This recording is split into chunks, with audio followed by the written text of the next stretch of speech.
दोस्तों, मैं मोहम्मद नईम शेख को बताना चाहता हूँ मेरे हाथ में संडे टाइम्स से डेटेड 6 अक्टूबर 2024 और पेज नंबर 4 पे दो बड़े आर्टिकल हैं, जिसमें से पहला आर्टिकल है जो ये है, जिसमें बताया गया है कि सीनियर पवार में forgive Ajit Pawar says deputy CM's brother. तो ये इतना बड़ा आर्टिकल संडे टाइम्स में आया है। इस मौजू में डिटेल्स में बात करेंगे और हमारे साथ इस वक्त मौजूद है Imran Khan, leading social worker from Mazgaon, Mumbai. तो ये मौजू में बात करेंगे कि जैसा श्रीनिवास पवार है जो कि यंगर ब्रदर है डिप्टी सीएम अजीत पवार के, तो उनका ये आर्टिकल आया है संडे टाइम्स में कि शरद पवार मुमकिन है कि अजीत पवार को माफ कर दे और एक बार फिर मिलन हो जाए,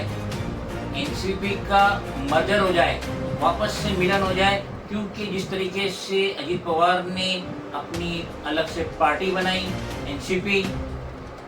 ना सिर्फ पार्टी का नाम ले लिए बल्कि सिंबल भी ले लिए और सुप्रीम कोर्ट से उनको ही ये सब नवाजा गया। तो इमरान खान भी इस मौजू में रोशनी डालेंगे कि ये आर्टिकल से आपको क्या महसूस होता है।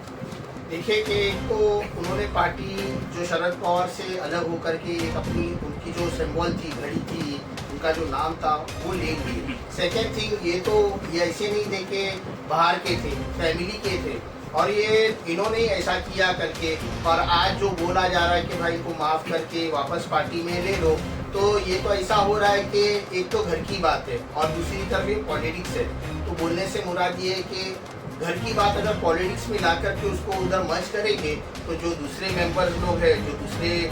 लीडर्स हैं, उनके ऊपर क्या असर पड़ेगा। एक तो इलेक्शन का टाइम है और ये टाइम में अगर ये चीज़ होती है करके और दूसरे लीडर्स अगर नाराज़ होते हैं या उनको कुछ प्रॉब्लम हो रही है, तो ये मैं समझ रहा हूँ शरद पवार के लिए बहुत बड़ा डिसएडवांटेज रहेगा और एक प्रॉब्लम क्रिएट हो सकती है जबकि इलेक्शन करीब है करके। श्रीनिवास ये कह रहे हैं कि शरद पवार जो है फैमिली के सबसे बड़े हैं और उनका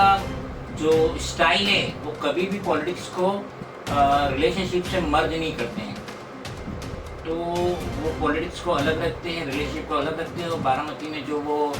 दिवाली का फेस्टिवल मनाने जा रहे हैं, तो ऐसा गुमान है श्रीनिवास पवार को, जो कि अजीत पवार के छोटे भाई हैं, कि मुमकिन है शरद पवार अजीत पवार को पार्टी में वापस ले और उनको माफ़ कर दिया, उन्होंने गलती की। दूसरा आर्टिकल जो इतना बड़ा है वो ये है, जिसमें बताया गया है कि उद्धव ट्रेटर्स गद्दार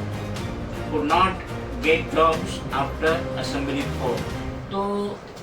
उद्धव बाला साहब ठाकरे वो ये कह रहे हैं कि जो असेंबली का इलेक्शन होने वाला है नवंबर 2024 इन महाराष्ट्र, तो असेंबली इलेक्शन के बाद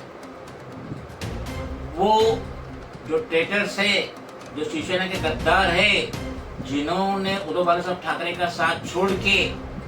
एक नाथ शिंदे से जा मिले और उन्होंने रेबल्स बनते हुए ना सिर्फ शिवसेना की पार्टी का नाम ले लिया बल्कि उसका सिंबल भी ले लिया। इस पे उद्धव बाला साहब ठाकरे कह रहे हैं कि हम इन गद्दारों को, ट्रेटर्स को माफ नहीं करेंगे और इन्हें कोई भी रोल, कोई भी रुतबा, कुछ भी नहीं देंगे पार्टी में और इन्हें हम पार्टी में लेंगे भी नहीं। तो मिस्टर खान, इस बारे में आप क्या कहेंगे? देखिए, ये जो उद्धव साहब का जो कहना है वो एकदम बिल्कुल सही है, क्योंकि देखो एक आदमी जो होता है जो गद्दारी कर देता है उसके बाद में उस पर भरोसा करना बहुत मुश्किल होता है। और ज़्यादा करके तो मैंने भी जो